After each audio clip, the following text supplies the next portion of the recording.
Assalamu alaikum wa rahmatullahi ta'ala wa barakatuh. Welcome back to my channel. I'm so happy you guys made it to the 8th episode of the Power Rule series. And today we're going to be doing the 8th unique question. If you really like what I've been doing so far, please put it down in the comment section. If you have suggestions, please put it down in the comment section. If you like the previous videos, please go back and like them in case you haven't, and make sure you click on the notification bell so that you can be notified whenever I post a video. So for today, we're going to be doing question 8, and question 8 is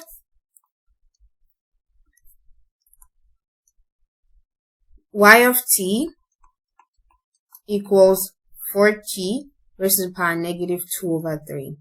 So this is the question that we have for question 8, and this question is basically for the power rule series. And what you have to first of all do is what is the power rule? Like, we've been doing this for like the first 7 episodes. Let's go back. What's the power rule? The power rule is basically the rule that is used or applied to differentiate a variable that has a power. So in this case, we have a function that x raised to the power of n. That function x raised to the power of n, if we apply the power rule to it, that means we want to differentiate it. So if we have a function that has a variable that is raised to a particular power, and we want to differentiate that function of the variable raised to a particular power, then we are applying the power rule to it. So when we differentiate, we're going to differentiate with respect to x, and then the first thing we have to do is drop down the power and make it the coefficient of the variable. So we have n is going to be the coefficient of the variable x, and then we're going to decrease the power of n by 1. And guess what? N always has to be non-zero, and n must be a real number, so n must not be an imaginary number. And an imaginary number is a number basically that is not real.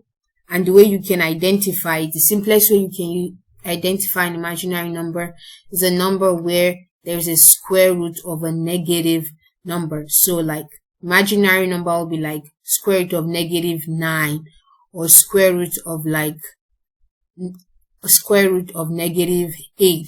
Basically a negative number that is enclosed in a square root, or in a 4th root, in a 6th root. Basically anything like that, that there is a root that there is a negative number in it. So that is an imaginary number. And when we have that, or we have the 0 as the power, we cannot apply the power rule and to that. But in this particular question, what can we observe? We can observe that, first of all, the variable is not x, the variable is t. So we're going to, instead of differentiating with respect to x, we're going to be differentiating with respect to t.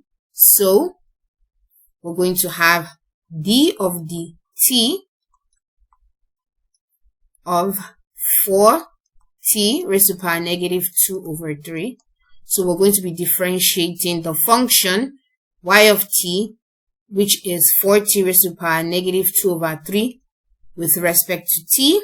And yeah, that is basically what we're going to be doing. So it's also, I'm saying this and I'm repeating it like I've repeated in previous episodes. Anytime you see that the variable you're given is a different variable from x, which x is the most common variable that is used in calculus whenever you're solving functions or you're giving functions, you should make sure that you differentiate whatever function that you're given with respect to the variable of the function. So if you're given f of m, you're going to be differentiating the function f of m with respect to m. If you're given the function z, you're going to be differentiating the function z with respect to the variable z. In this case, we're given the function 4t raised to the power negative 2, 3. We're going to be differentiating that with respect to t. So the first thing we're going to do is to bring out the constant. And then when we bring out the constant, we that put a very beautiful shaded dot. This dot is used to represent multiplication in calculus. We can as well use the times sign and say 4 times blah, but in calculus many professors stick to the dot, the good shaded dot, because of the fact that whenever we use the multiplication sign as like the cross sign, it can be confusing in calculus just because the variable x is used constantly, so they use the dot instead to avoid any form of confusion for the students. So that will be 4, bringing out the constant, which is 4, multiplied by the derivative of the function, so d of dt, t raised to the power negative 2 over 3. So this is it right here, and that will be 4. And then we're going to start. So what is the differentiation? What is the power of t raised to the power negative 2 over 3? The power of t raised to the power negative 2 over 3 is in red. That means n is actually going to be negative 2 over 3. That is the power. So that is it here. We're going to bring down that negative 2 over 3.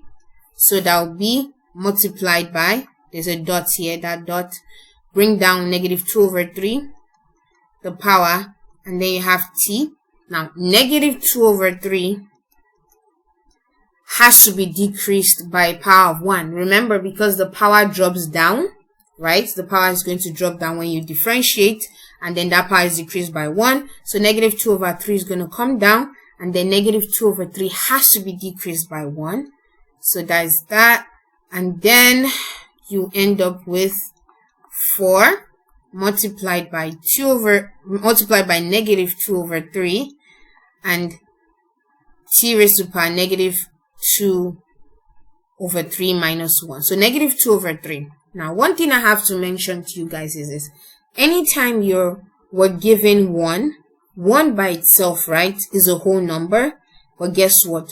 1 is also the same thing as 1 over 1. So, for givens, it's just important for you guys to know. So, even though it's like negative 2 over 3 minus 1, I can also call this negative 2 over 3 minus 1 over 1. Now, one thing you need to know is this. If you're struggling with like subtracting or adding or fractions, well, the best way for me to handle this fraction is to make sure that both fractions have a common denominator.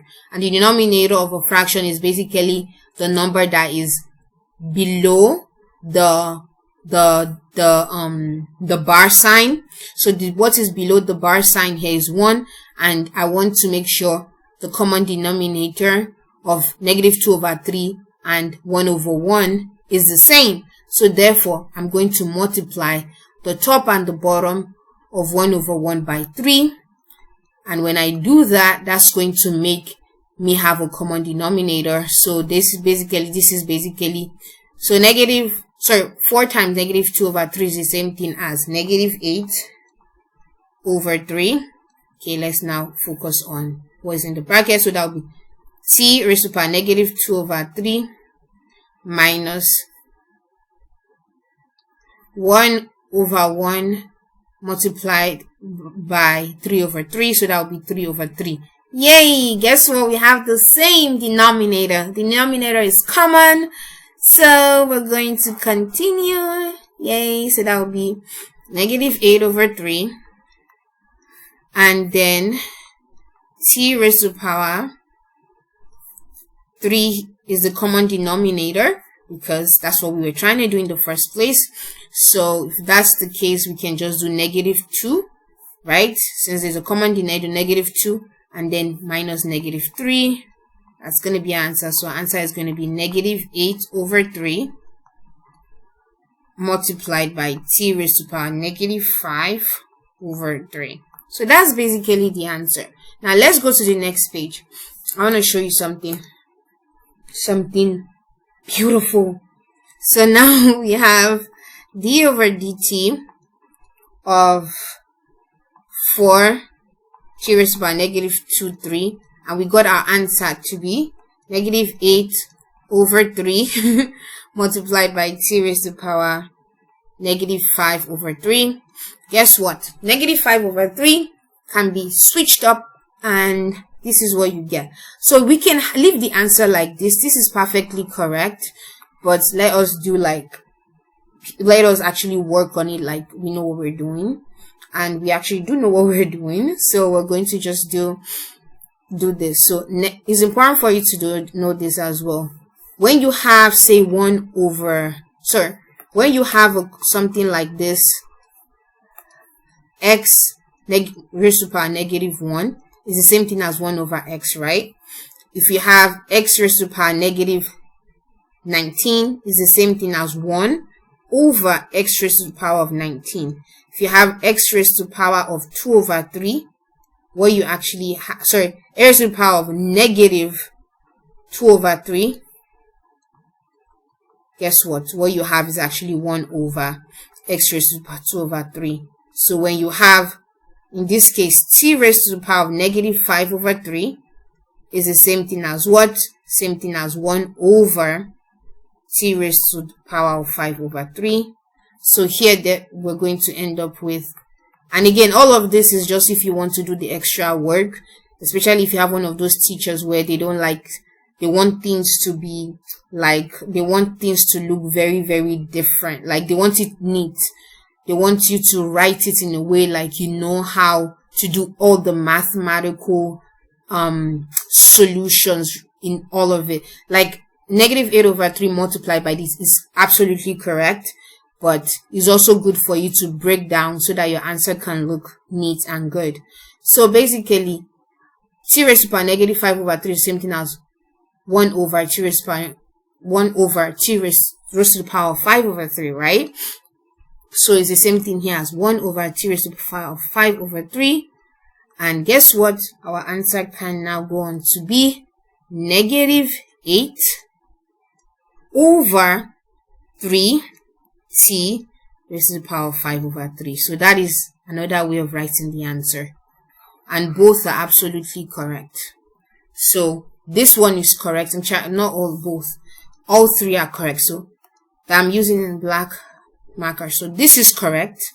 This is correct. This is correct. But I'm just showing you all three different ways because it's possible for you to get another question that is very similar to the function 4t raised to the power negative 2 over 3, and you put your answer in one form, but maybe the answer in the calculator, differentiation calculator, looks like this, and you're like, dang, I did not get the answer. No, you did get the answer. They just put it in a different form. Or no, it doesn't look like this one here. It doesn't look like this, but it can look like the third. So it can look like the first one, it can look like the second one, or it can look like the third.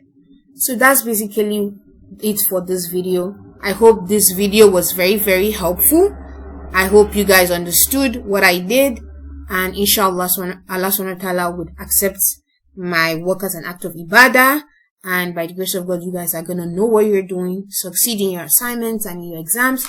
If you guys need any boost of motivation, keep watching my videos. I try to encourage students so that you guys can do good inside and outside of your class and hopefully reach your potential in these courses. These courses aren't always easy, but it's good for you to work hard because it sets foundation to assist you in what you might want to study and graduating in college, and ultimately focus on in the future for a career.